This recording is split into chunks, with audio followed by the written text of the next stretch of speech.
আসসালামু আলাইকুম। জি, আমি ডাক্তার মীর শহীদুল ইসলাম।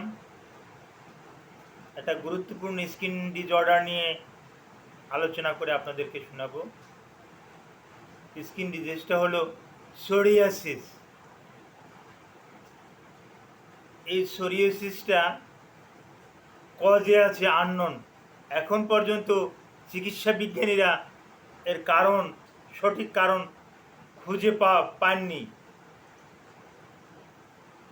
তবে ধারণা করি আমরা যে এই রোগটা পূর্ব বংশধরের যদি থেকে থাকে, অর্থাৎ পিতামাতার যদি থাকে, দাদা দাদির যদি থাকে, নানা নানির যদি থাকে, তাহলে সেক্ষেত্রে আপনার হওয়ার একটা চান্স থাকে সোরিয়াসিস। এই সোরিয়াসিসটা দেখতে কেমন, কোথায় হয়?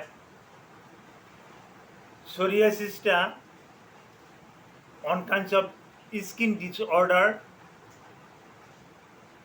এটা প্রথম শুরু হয় কারো কারো ক্ষেত্রে এই কনুতে শুরু হয়, আবার কারো কারো ক্ষেত্রে হাঁটুতে শুরু হয়। এই দু জায়গাতেই সাধারণত আমরা বেশিরভাগ পরিলক্ষিত করি। এর বাহির দিয়েও সাধারণত শুরু হয়, তবে খুব একটা কম। আর এখান থেকে শুরু হয়ে এর সমস্ত শরীরে ছড়িয়ে যেতে পারে। আর আমি আগেই বলেছি, এর কজে আননোন। এখন পর্যন্ত চিকিৎসা বিজ্ঞানীরা এর কারণ, সঠিক কারণ খুঁজে বের করতে সক্ষম হননি। তো এর লক্ষণ বুঝে এর চিকিৎসা করতে হবে। বিশেষ করে সোরিয়াসিস রোগীদের স্কিনটা সাধারণত ড্রাই স্কিন হয়ে থাকে। স্কিনের ময়েশ্চারাইজার ভাবটা খুব একটা কম, আর্দ্রতা থাকে না বললেই চলে।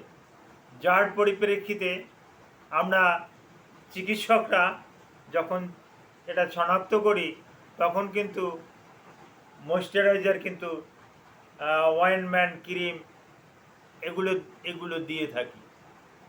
সাথে আরও কিছু অয়েনমেন্ট, ক্রিম বা ওরালি কিছু মেডিসিন আছে, যেগুলো দিলে সোরিয়াসিসটা সম্পূর্ণরূপে নিয়ন্ত্রণে রাখা যায়। সোরিয়াসিস কিন্তু 100% ভালো হয় না। হ্যাঁ, এটা আপনার খাবার দাবার যদি নিয়ন্ত্রণে থাকে, তাহলে এটা আপনার সোরিয়াসিসটাকেও নিয়ন্ত্রণে রাখতে পারবেন।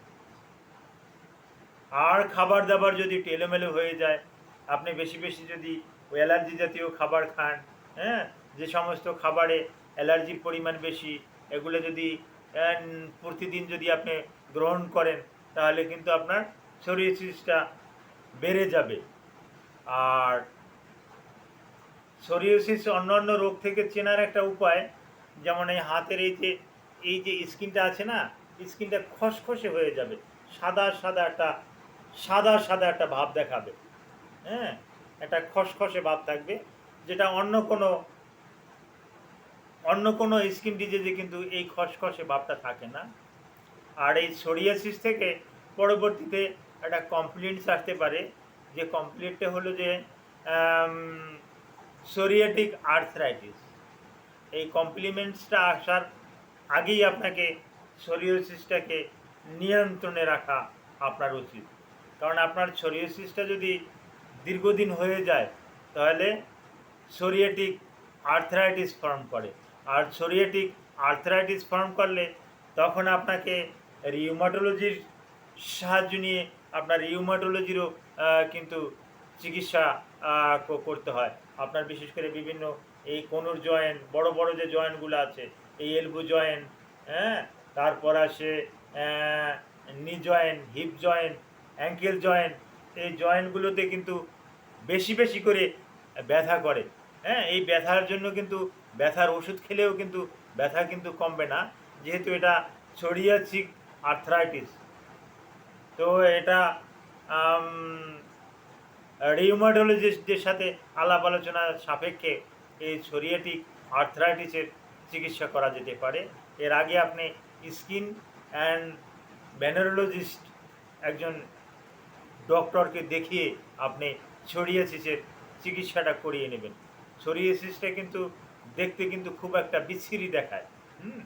সে ওই বিভিন্ন জায়গাতে খোলা গায়ে খোলা হাতে কিন্তু চলাফেরা করতে সে কিন্তু একটু সংকোচ বোধ করে, আর সংকোচ বোধ করার কারণ তার হাতটা দেখতে ভালোও দেখা যাচ্ছে না। এরই কারণে আমি আপনাকে একটা ছবি দেখাই। আমার কাছে একটা ইন্ডেক্স আছে, এই ইন্ডেক্স থেকে আমি একটা ছবি দেখাই। এই ছবিটা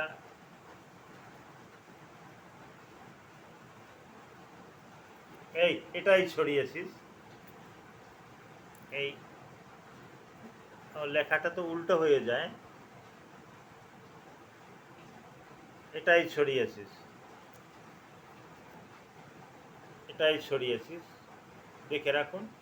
এখানে আরও অন্যান্য কিছু সমস্যা, অন্যান্য রোগেরও বর্ণনা দেওয়া আছে ছড়িয়েছিস ছাড়াও। যেমন এই একটাই দেওয়া আছে। যাক, তো ছড়িয়েছিস সম্পর্কে আমি ন্যূনতম ধারণা হলেও আপনাদেরকে দিতে পেরেছি। ধন্যবাদ।